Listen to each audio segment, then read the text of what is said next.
everybody, it's Ann Merle here, and I'm so glad to be back with you.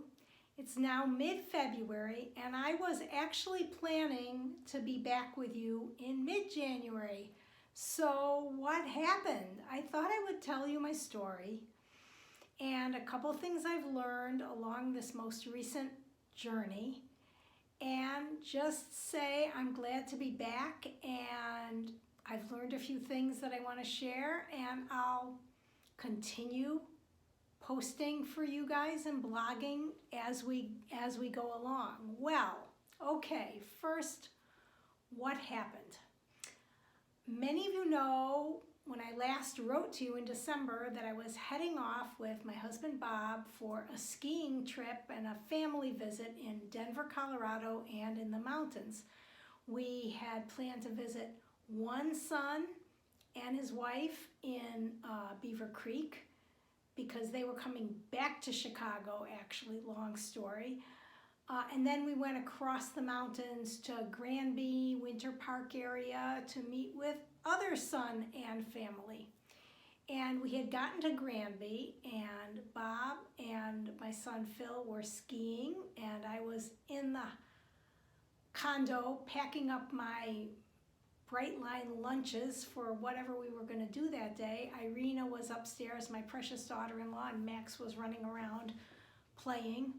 And Irina called to me and she said, "Uh-oh, Ema, Phil just called. There's been an accident." Oh, I didn't know what had happened. I had no idea. I jumped in the car and I took it down to the wherever the ski lodge place is. And there was my husband on a stretcher. And we didn't know what had happened then, but he had gotten off the ski lift and a snowboarder had gotten off a little later than him and fallen on top of him, and he had fallen back. And so I rode with the ambulance to one hospital that was very near, about 5 minutes away. And they took an x-ray and said, "Looks like your hip is broken." And we couldn't believe it. And then they gave him a nerve block and they said, "But our x-rays, our Epic system is down, so you're gonna have to go to Denver." So Phil brought me a bunch of stuff from our condo, as much as we could take, and I jumped in the front seat of the ambulance. He was lifted into the back of the ambulance, and we rode over the mountains, up and down, all those curvy, scary roads with precious cargo in the back seat. I wondered how he was doing in the back of the ambulance. And we got to the hospital in Denver 2 hours later, and we learned that he would have to have a emergency hip replacement surgery the next morning. And we were in kind of shock. So I stayed in the hospital room with him, and while he had the surgery, and about 3 or 4 days after that, we went to an inpatient rehab center in Denver because he couldn't really fly home. He had just had the hip replaced and he wasn't walking, he wasn't mobile, he was on a lot of drugs, good ones and bad ones. And so we went to this inpatient facility, which was really kind of amazing. We'd never had that kind of experience where he had OTs, occupational therapists, and physical therapists all working on him. And then after about a week and a half there, we came back to Chicago. And so I want to tell you 3 things that I took away from this experience. Many of you know me, and you can probably guess that I'm something of an introvert because I choose to stand in front of my computer and write blogs or do videos. I do love to connect with people, but I spend a lot of time by myself thinking and writing, and I'm quite happy in that state. I've been working on that, and I'll tell you more about that over the next couple months. But I have to say that one of the best healing things that happened during this accident was the outpouring of love from friends and family. We didn't put this on Facebook for various reasons. We were really just trying to focus on getting through each individual moment in each individual day. But as the numbers of family and friends that found out, and I am a member of the Bright Line eating community, and when I told the mostly women group in that eating community, they sent me messages and called me and said, what can we do to support you, Ann Merle? Your husband's being taken care of, but how can we support you? And I get chills right now just thinking about it, because it was so wonderful to feel supported. The caretaker, as we know, is often sort of the unsung person in this situation. All the attention is on Bob, and he's getting excellent care, and I'm just kind of trying to figure out what to do each day to be helpful and to keep myself going. So that's the first thing. I was reminded again of how continually important support is, and connections with people, and reaching out when you need help. I don't know about you, but as an exhausted achiever, I was brought up to think, and I brought myself up to think, I had to do everything on my own and be strong and be tough.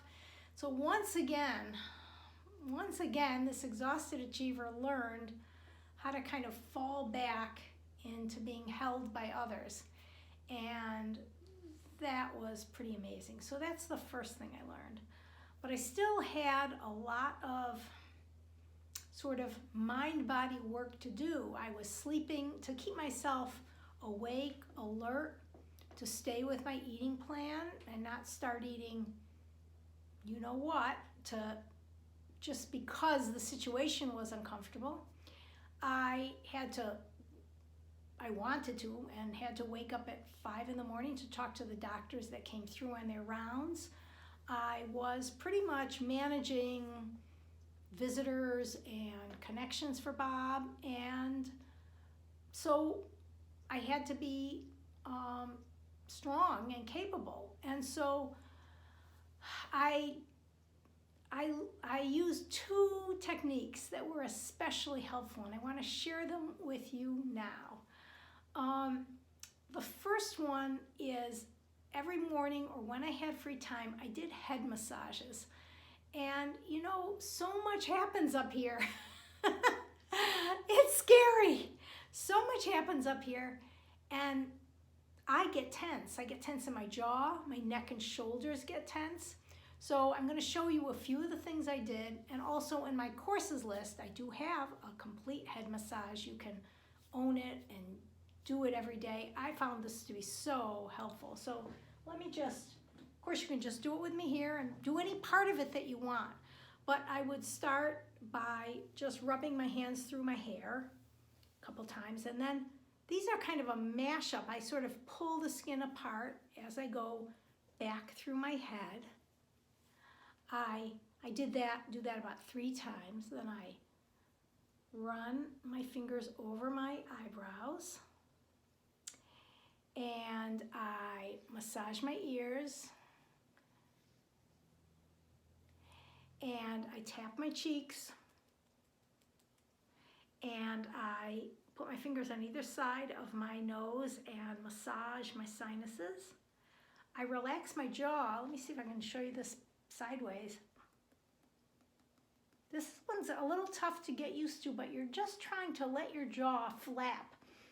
That way, in case it's being held tightly like this, which I frequently am, you can let it just move. And then I rub my temples backwards and forwards, and then I take my 2 fingers and run them behind my ears.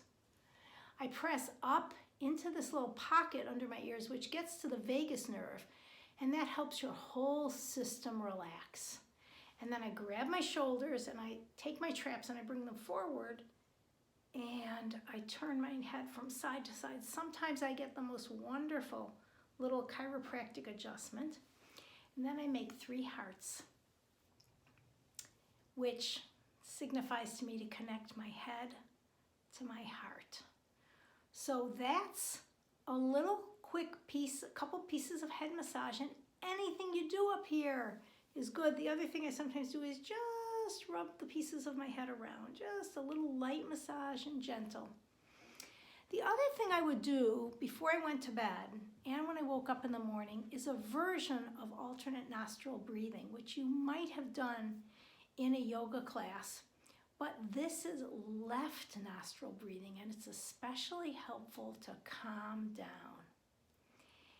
And it comes from, I think it comes from Kundalini Yoga. There's a mantra that I don't use, but now you might see this as opposite, but this is my right nostril, and I put my finger here. And then I breathe in the left side. I'm holding it closed, and then I breathe out. And it goes to the opposite side of your brain and calms the right side of your brain down. So holding my right nostril closed, inhale for 4, exhale for 4.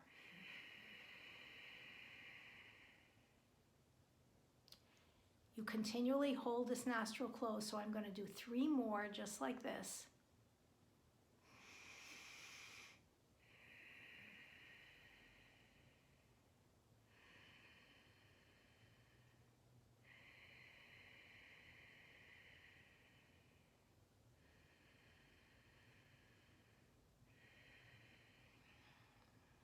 That's it.